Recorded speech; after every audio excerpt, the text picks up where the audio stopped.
Thank you all for coming. This is the meeting of candidates for state treasurer with Gazette Mail editors. So the first thing we like to do is we like to introduce ourselves to you, and then we will ask you to introduce yourselves and tell us why you're running. Just under a minute, nothing long.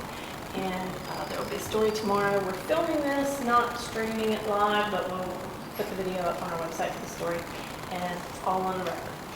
So let's see, we'll start at the end. I'm Greg Moore, I'm the managing editor of the Gazette. I'm Whitney Burdett. I'm an editorial writer for the Daily Mail opinion page. Andrew Brown, political reporter. I'm Dawn Miller, I'm the Gazette opinion page editor. And I'm Rob Byers, I'm the executive editor. Here's Miss Lisa back there running the camera. So, tell us who you are and why you're running. I'm Ann Erman, and I've been a banker for 30 years, and I had never considered running for public office before.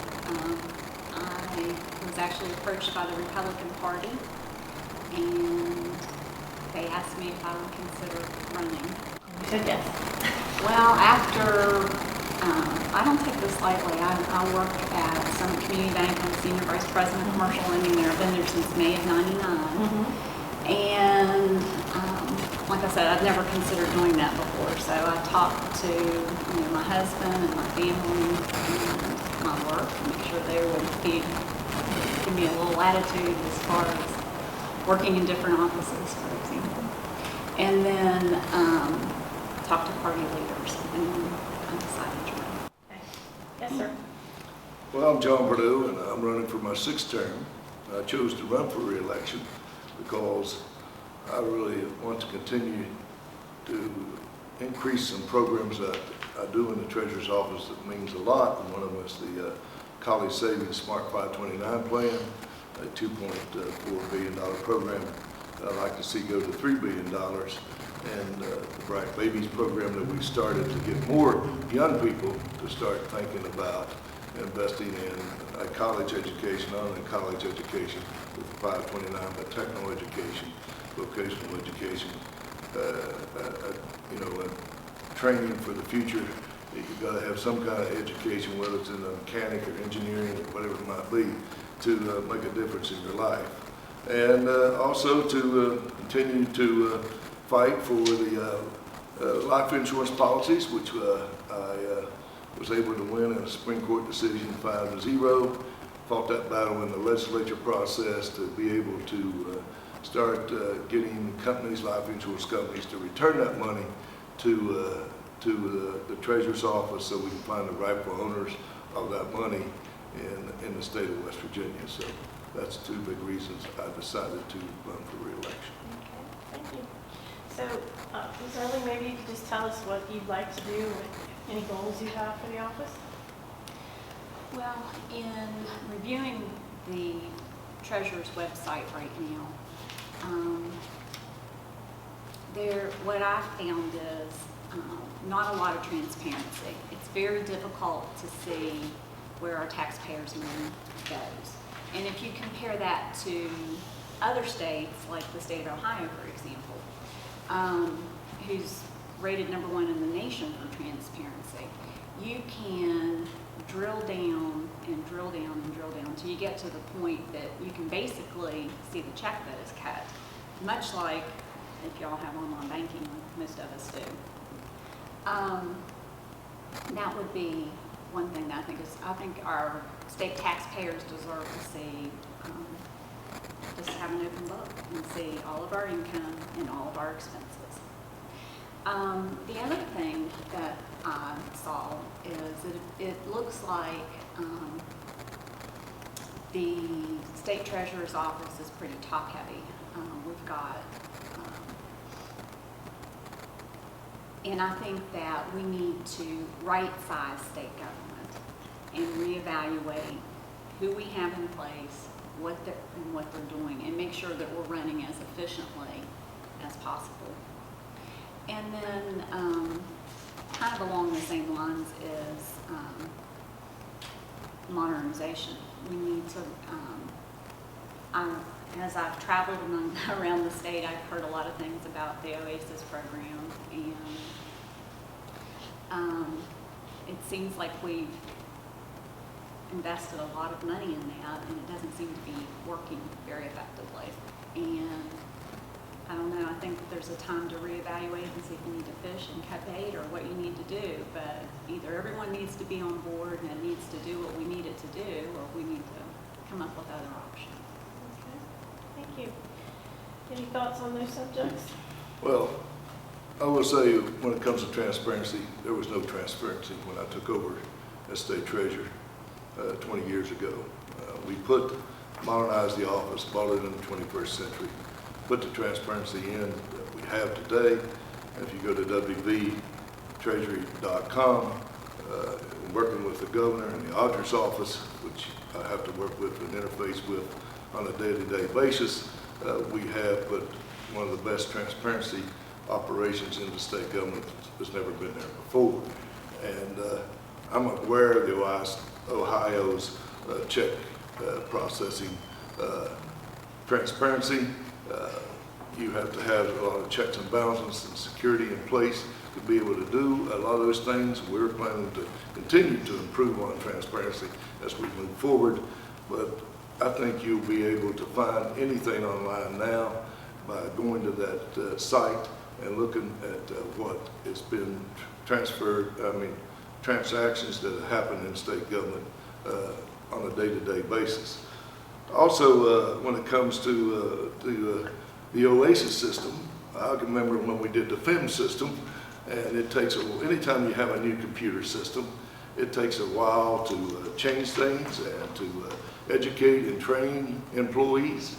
And we included this time the employees into the OASIS system. They're the ones that really help them implement the system that we're putting in place now.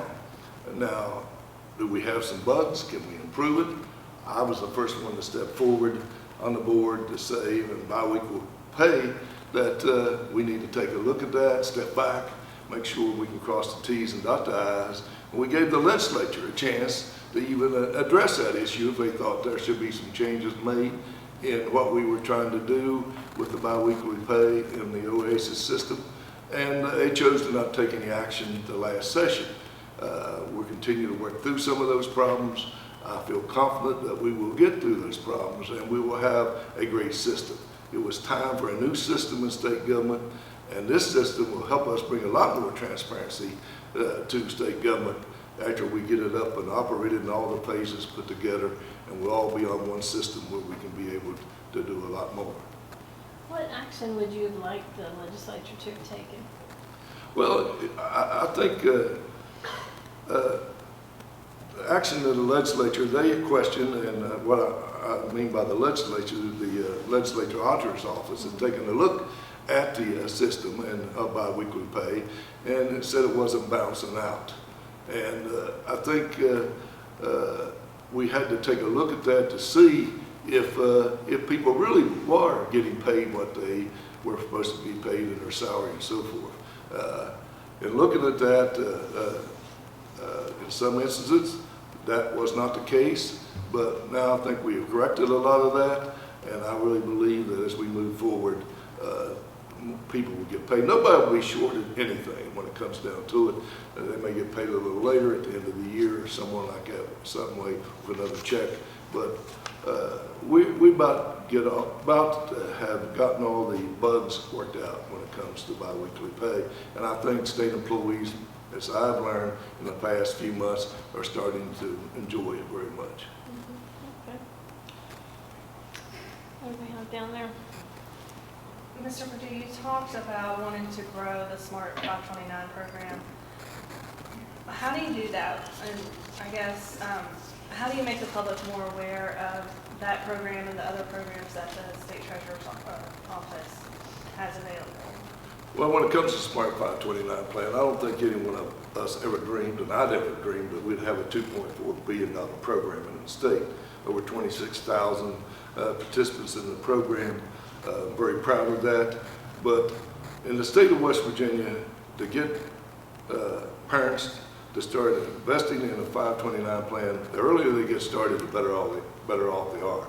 So we've started a Bright Babies program, and as soon as the baby is born, we're in the hospitals working with them in the delivery rooms to put things in the packet, to be able to get their contact, to be able to send out the information, to make them realize that they can get started in the program.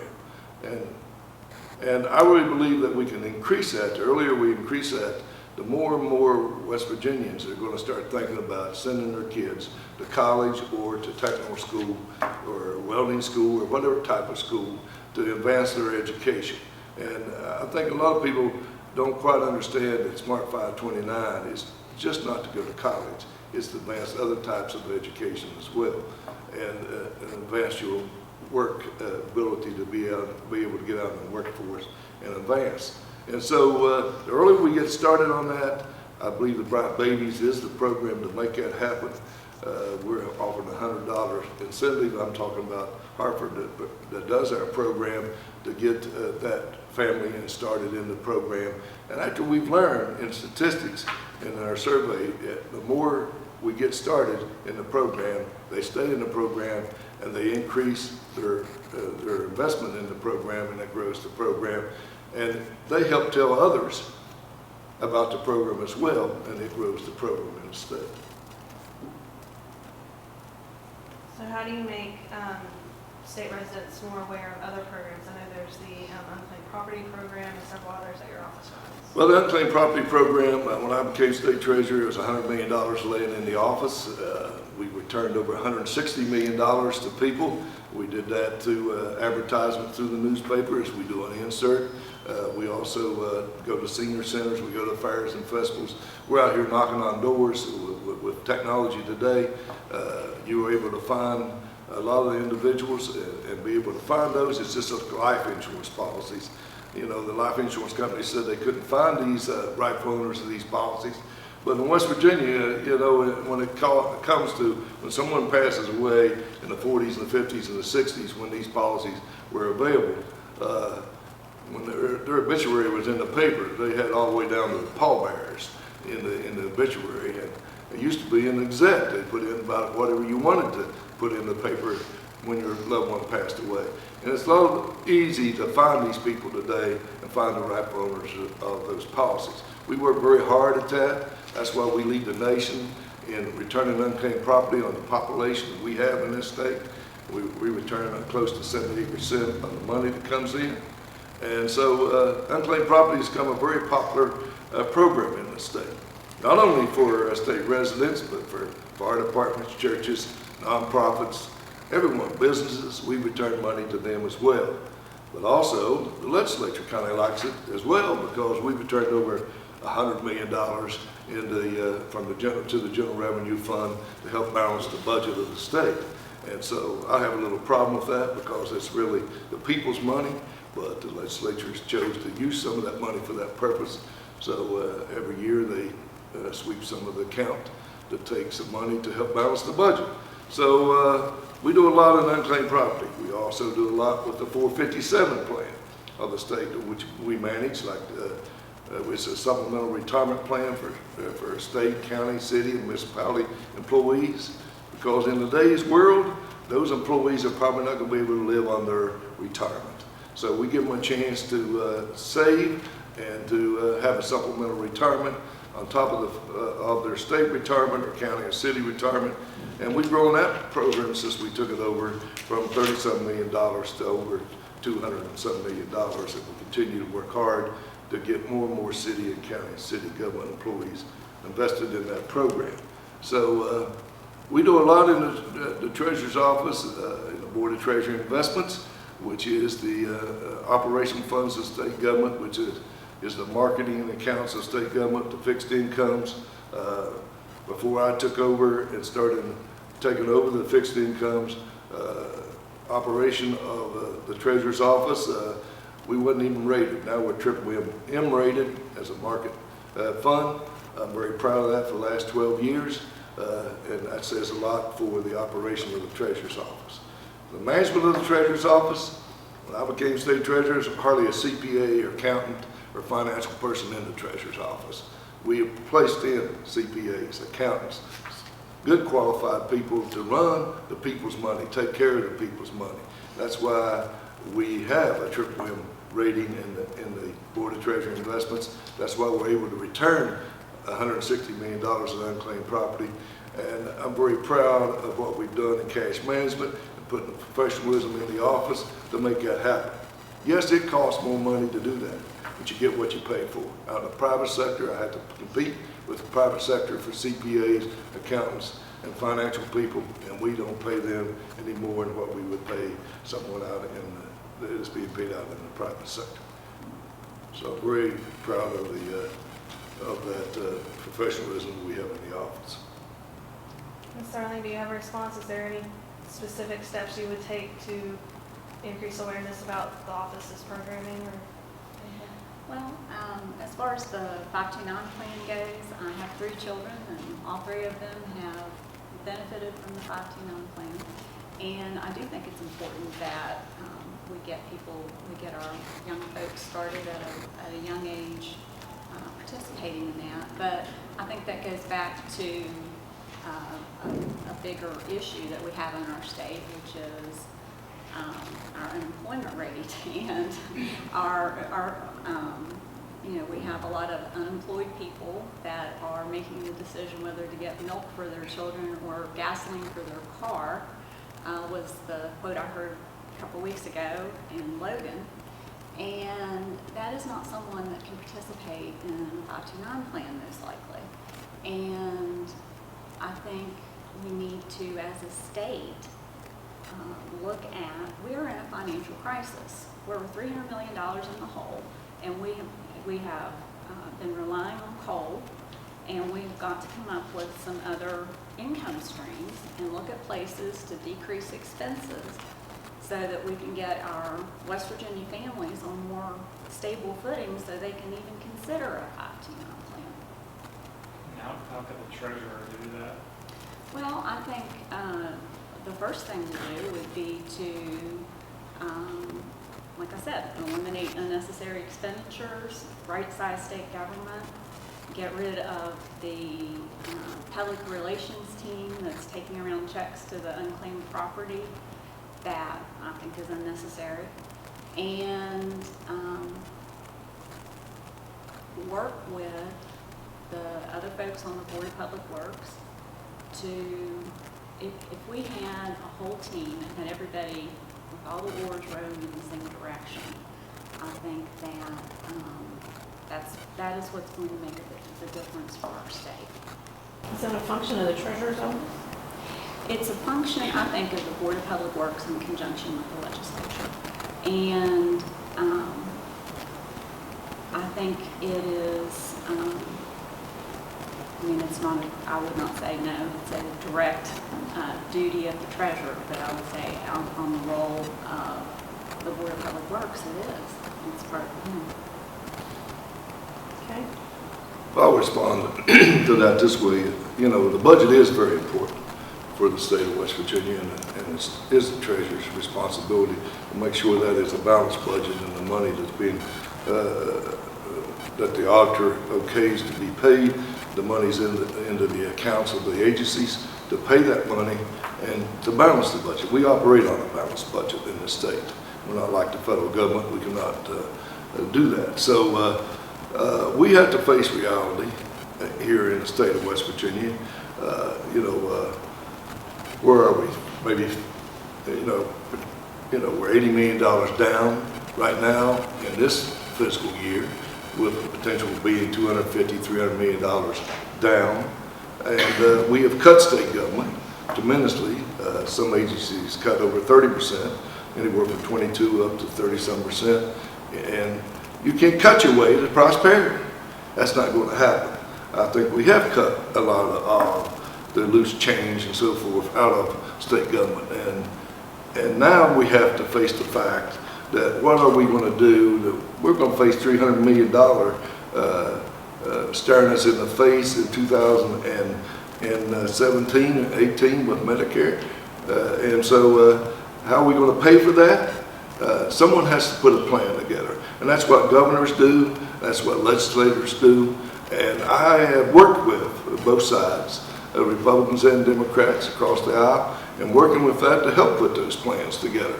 And the leadership starts with the governor of the state, and then the legislature leadership to carry it out, to make it happen. It's our job to make sure that the money is there as treasurer to balance that budget and pay for what is passed in state government. And I think that's the role of the treasurer. If the governor comes down next week and says, we need another budget cut from state agencies, whether that's another 4% or another 7.5%, do you have a plan to do that? Have you started discussing how that might happen in your office? Absolutely. We've already put a plan together because we think that's going to happen after this election, that there is going to be another cut in the state government in the general revenue. And you know, I'm a very lucky agent because the Treasurer's Office, because the Treasurer's Office operates on a lot of special revenue funding, unclaimed property, the Board of Treasury Investments, cash management. We generate our money to operate the Treasurer's Office. A lot of agencies don't have that luxury, and to cut state government and to cut into the general revenue is going to be very painful the next cut. I will think, and there's already been proof of that in the forestry division layoffs in state government. And I think we're at the point where you cannot cut state government any further without more layoffs in state government. And so that's where I said it's time for both sides to come together, sit down and put a plan together, how we're going to fix the budget, how we're going to fix the economy of the state of West Virginia. I think we all know that coal has gone way, way down, and the chance of the coal, I'm from Boone County, coming back to where it, in its glorious days, is not going to happen. Is it going to come back some? Yes. Has God blessed us with another resource? Yeah, natural gas. It hasn't really taken off big yet. The pipelines haven't been laid to make that happen. And so there's a lot of potential for the state of West Virginia in economic development and jobs if we put the right plan together. But we got to get to this critical time of somewhere, I feel, between 3 and 5 years of how we're going to balance the budget, how we're going to operate state government, and what is the plan to do that. And that takes working together as a team. So what have you cut in the past during previous budget cuts? Well, I have a general revenue account, and I've cut it to 20-some%, 22%, I believe, 22.5%. We cut out a lot of retirements of jobs that people retired, and we didn't fill those vacancies. We gave them up. And so we've cut, personnel, so to speak, in the Treasurer's Office. I've been lucky enough I haven't had to lay anyone off yet because I was able to use some retirements and to fill those budget cuts. We've cut travel. We have cut other expenses in meeting those cuts in the general revenue fund that the legislature has requested. But now it's getting very tight to do that. What were you maybe able to do 3 years ago that you can't do now because of these personnel positions then? Well, I'm really worried because one of the positions taken in my office was the internal auditing position, which is very critical. I created that position. I do still have some people looking at that, but I had 2 internal auditors that would look at transactions in state government. I really believe in staying on top of that, crossing the T's and dotting the I's. And that was a critical position that was taken from the Treasurer's Office that I think was very important. But we have external auditors that come in, and we have the legislature auditors that come in. We get audited almost, it seems like, on a day-to-day basis. But with the internal auditor, we were able to do that. They were able to go to cash management every day, to Ann or whoever was working, and say, what are you working on? Let me look at you. Computer, let me see where the money's going. We move millions and millions of dollars every day. And so we have to stay on top of that, because I guarantee you, if 1 penny comes up missing, I'll get the blame for it. And so it's very important. And I'm very proud to say in the last 20 years, there's not been 1 penny lost in the Treasurer's Office, because we've had the professional staff. We've had the people that can take care of the budget of state government. We're talking about a $13 billion budget. $13 billion of federal and state money that passes through the Treasurer's Office. It's important that we have a good professional staff to manage that money. You have any thoughts about that? I would absolutely agree. It's important, and it's important to have proper segregation of duties, and to have. I'm a little bit surprised you didn't have your internal auditor positions there. I think when you're looking at some of the cuts that we've made in our budget, we've kind of gone through it with a machete and just trying to make the numbers work. And we need someone that's going to look at the way we're doing things, run it through the proper business banking filter in this office, and take a scalpel to it and see what makes sense and see what we can do to finesse it.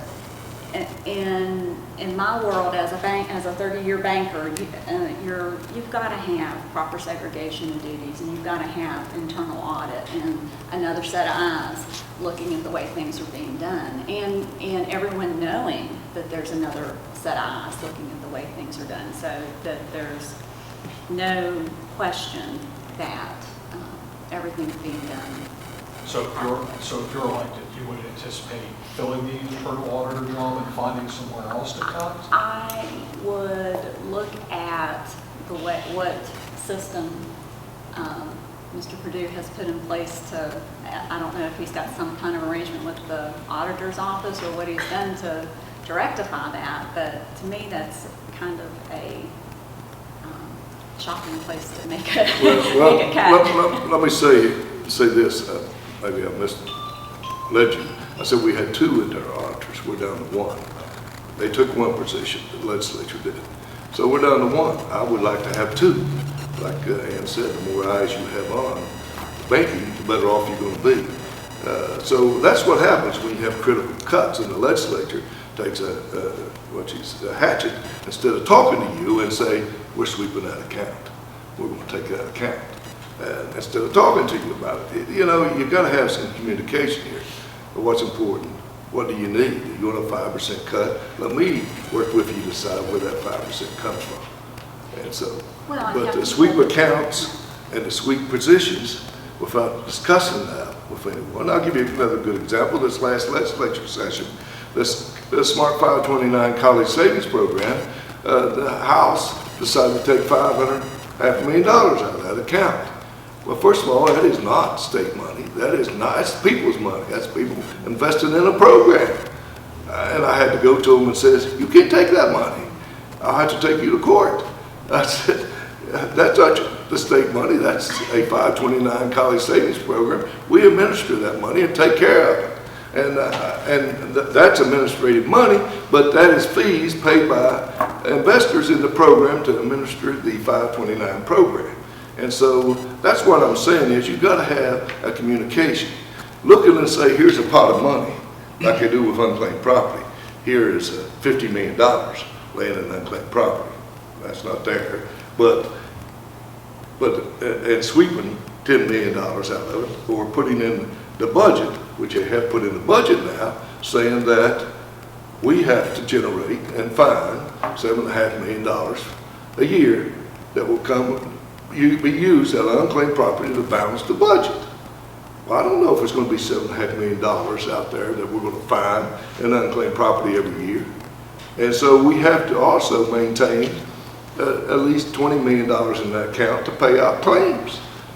We're averaging over $1 million a month in paying claims. That's how popular unclaimed properties go. Because people learn they can pay the lottery free. They go on the site and they can go down and find.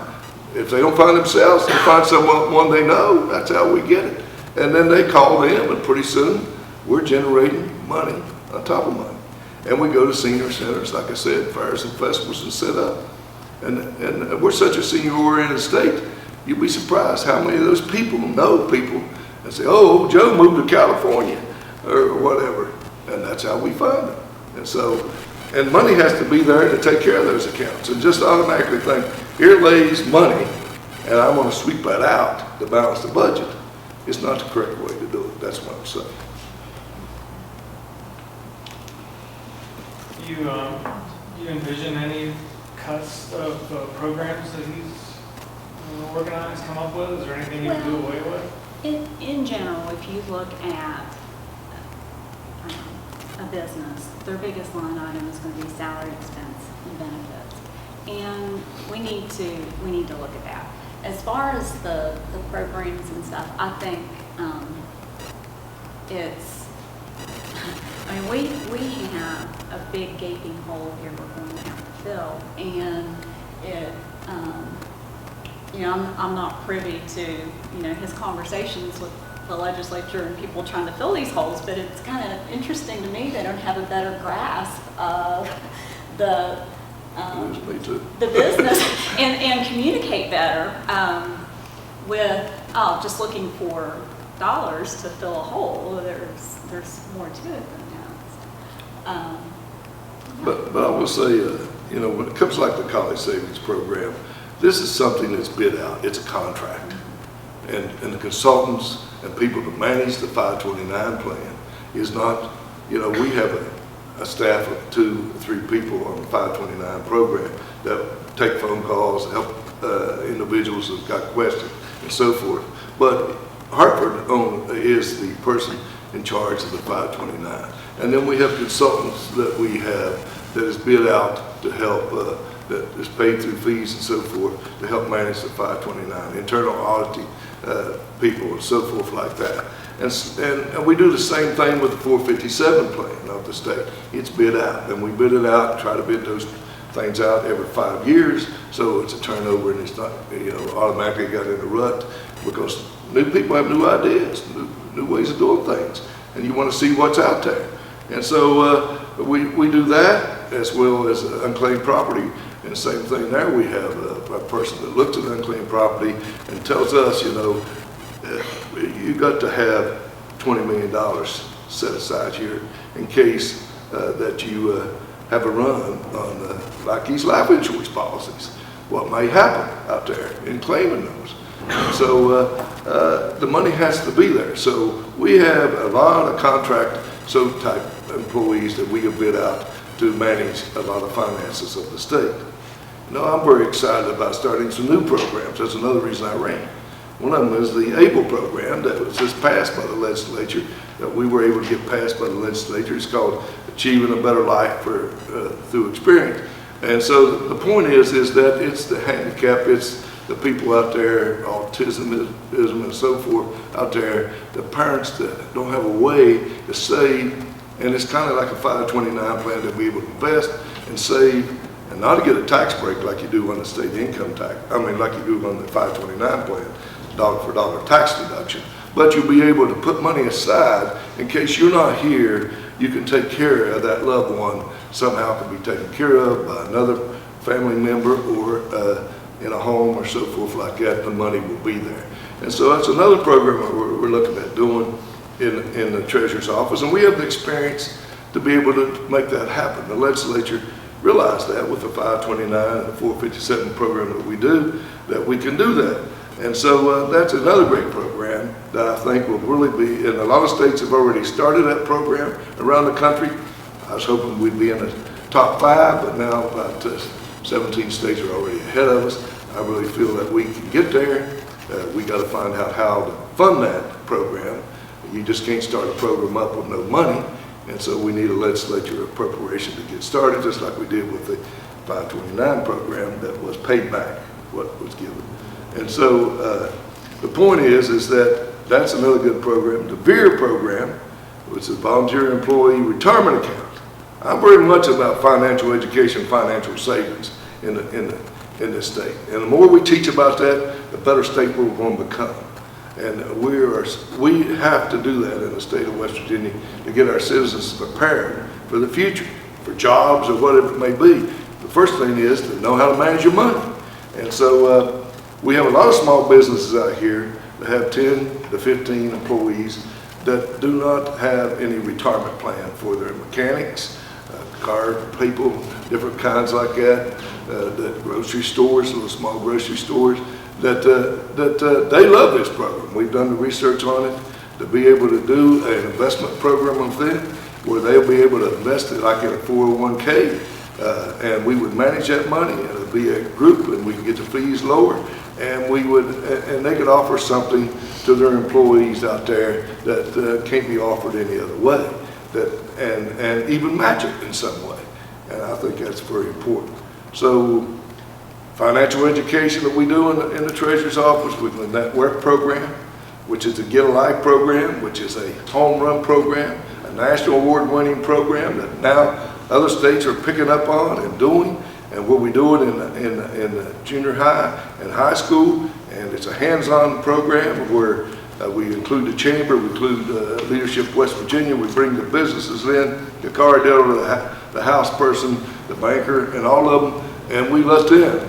We give them a budget and let them go buy the house, go buy the car, pay the utilities, and they find out what their parents are dealing with every day and balance the budget.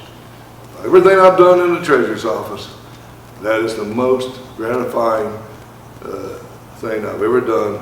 More parents have called me and said, thank you for finally getting my child to realize those tennis shoes that cost $100, that $100 didn't grow on the tree. And so, and what I'm paying in utility bills, in grocery bills, in car payments, and house payments, especially single mothers. And it is a great program, and that's how you educate the future generations that's going to create jobs and economic development in this state. I'm going to show my ignorance here for a minute. Can you explain briefly the difference between the Board of Treasury Investments and the State Investment Management? The Board of Treasury Investments is the fixed incomes of the state. It's not long-term, it's short-term up to 120 days. It's the banking part of state government, and it's the operation funds of state government. And we now invest that money short-term in market accounts, and we're triple-M rated in those accounts, and I'm very proud of that. The long-term investments of the state is the Investment Management Board, and they do the retirement funds, they do the long-term investments of state government. Okay, now you're on the Investment Management Board of Yes. Trustees, not a voting member, is that right? I'm a voting member of the Investment Management Board as well. My understanding is it was not a great year for the investments from the State Investment Management Board. The asset portfolio ended up actually dropping in value a little bit. Is there anything that should be changed there, do you think? Should the state be reevaluating its investment strategy there? Well, I think that's happening right now, and that's occurring. But the point is that if you look over the long term of the Investment Management Board, we have generated a lot of money for state government. It was a bad year. I mean, when it comes to investments of today, it's hard to make money out here, especially in fixed incomes. There's no money really to be made. The interest rates were low, but long term, we have to look at that and say, you know, what we've been doing hasn't been working as well. We had a very bad year, and we got to figure out how to fix that and move back into a positive counts. Those discussions are happening. Oh, yes, they're happening. Ms. Irwin, you have any thoughts about that? Well, I think it's, thoughts on several things. Back on this Bureau legislation, I'm not understanding what would be the benefit of that as compared to someone just having an IRA, opening up an IRA at the bank. What would be, why do we need that? Because statistics show that's not happening. The bank don't go out there knocking on the doors, and they don't educate that person out there. People come in and get IRAs all the time. Well, IRA is, but the point is that if you pool money, and a lot of states are starting to do this too, California and some of the big states are doing this, and if you're able to, and it's going to be the same thing with the ABLE program, you're going to be see a lot more states partnering together, because by numbers, the more numbers you have, the more people in the program, the better rates you get, and lower fees, and you get higher investments in the program. So I really believe this will make a difference in a small business, because it'll be something that they can offer to the employee, not for them. They can choose whether or not they want to match or not, but they could offer this as an opportunity for you to get in this program and put $10 or $25 a month into the program. And as they see that building, they will put more in, just like the 529 plan. We've proven that when we lowered it to $1 to get in the program, more and more people got in the program. But as they got in the program, they started putting $10, $25 a month, $50, and they started seeing it grow, and they started seeing the difference. And it's the same type of program. I really believe this is how you help small businesses out there grow and attract good employees to come work for them. On the education for our children. I think that that's very important. I have 3 children, but, you know, I have a 25-year-old, a 23-year-old, and a 14-year-old, and none of them have had the benefit of this education program that you're talking about. And I just wonder, I mean, they've gone through, my youngest is in John Adams Middle School right now.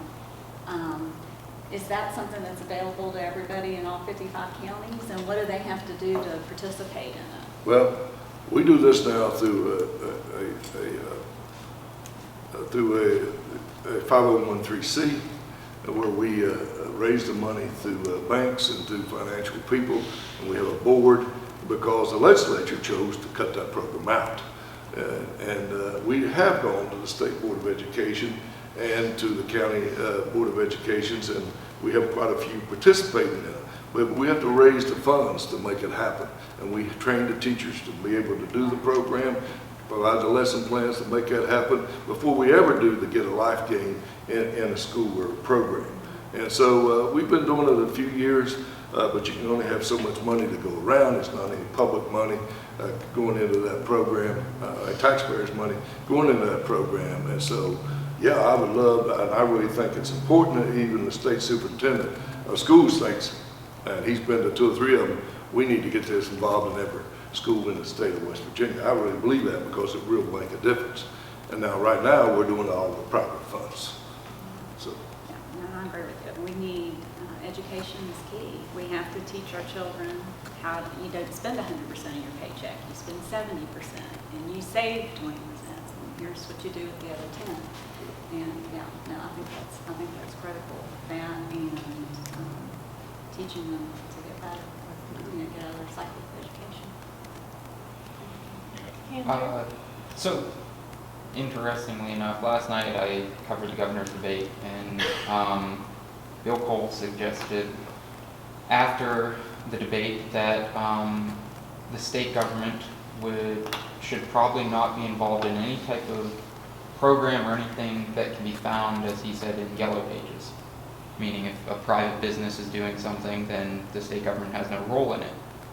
It sounds like many of these programs, investments and such, are something that in that ideology should be handled by the private sector, private banks, whatever else. Any thoughts on that from either of you? Well, I'll disagree with him on that. First of all, it's not state money, very little state money going in a 529 plan, in a 457 plan. Like I said, they're bid out, they're contracted out. Yes, we help manage them, and there's some of the, I think that is the focus of the Treasurer's Office. When it comes to money, focusing on a retirement plan, focusing on an education plan, focusing on teaching high school and middle school kids how to manage a budget. Financial education is a key, is a cornerstone of your life. And I think that is part of the Treasurer's Office. That's why I made it a focus. And so we use very little state money in managing those programs. So we manage it because we started them up. And the reason that happened is because federal legislation that was passed that allowed states to be able to do those programs. And we seized on those opportunities in the Treasurer's Office to do the 529, to do the 457, to do ABLE and the others that we're talking about. This is federal initiative as well. And so I think that's very important. I think that is a role of state government and a financial role of the Treasurer's Office.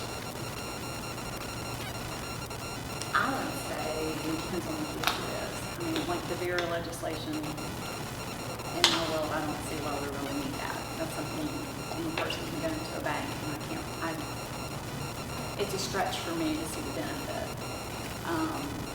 The 529 plan, I'm okay with the way that's set up now. I think that makes sense. I think it depends on what the issue is, whether it's something that should be going through the treasurer or the state's, the state's budget in general, or private. Can we go to a bank and set up a college savings plan? You can go to a investment financial advisor, and they can set that up for you. So I guess I'm just You not go to a seeing, bank. I guess I'm just not seeing the difference there between the Smart 529 and the VERA plan. Why one's good and one's not. and hit that. I mean, you're, There's no difference in the It's 529 the same and the beer Yeah. program. But you can go to a bank, you can go to BB&T, which is the state bank. They will do a 529. And there's other banks that will do that you can too. go in my bank, Yeah, you which can is go the in their West bank. Virginia bank, Yes. based bank, and do Yeah. that. You don't have to go to BB&T. Right. You can go anywhere there's an investment. But the 529 has to do with the IRS code. And you'll be able to do that with a beer program as well. Shop locally, huh? Yes, I think we should keep our money in West Virginia and not send it to out-of-state banks. Yes. Okay. Well, I'll take that up. One thing there. Okay. Glad you brought that up. Yeah. When it comes to the Board of Treasury investments, the short-term fixed incomes, we put over $1 billion into local banks by bidding it out over the years. And we get a better rate than what we'd get with the Treasury, U.S. Treasury. And so it helps a lot of small banks, like Summit Bank and others, to be able to make car loans and house loans and use that money, and they pay a higher interest rate to the state Board of Treasury investments. And they bid online with that money, and we're able to place that money into local banks all over the state, and that helps with the economy as well. Another program I forgot about we did, but it's a great program. Anything else, Andrew? All right, anything else down there? We got a few minutes. Yeah. Okay. A couple years ago, Mr. Perdue's office went to court to against a bunch of insurance companies to basically force them to turn over unclaimed life insurance settlements or life insurance payouts to the unclaimed property. Right? Do I have that right? That's correct. The circuit judge said, no, the life insurance companies don't have to do this. Went to the Supreme Court said, yes, they do. Ms. Erling, I wonder what your thoughts are on that, if you agreed with that decision, and if you were treasurer, is that the sort of thing that your office would be likely to pursue? I think that, based on what I've read about it, I do agree with that decision. That makes sense to me, that it's like, someone that's left stuff in their safe deposit box for years or hasn't hit that savings account. It's an asset that should be turned over to be escheated to the state. Based on what I've seen, I agree with this. Anything else? Well, I just have one more question. So this is your first political campaign, right? Yes. So is there anything you know now or that you believe now at this stage that you didn't when you first got in? Any change in your beliefs? Well, I don't know. I have learned so much. I've got to meet so many different people. I've got to, I hadn't been to Harper's Ferry since I was little, in different places. So it's been a really good experience for me. But I've like we went to the Golden Delicious parade, like in Clay County and stuff like that. And we have different, and down in Logan, we have different pockets of our state, but we just have some very serious challenges that we need to address. And it's one thing to read about it, it's another thing to see these kids.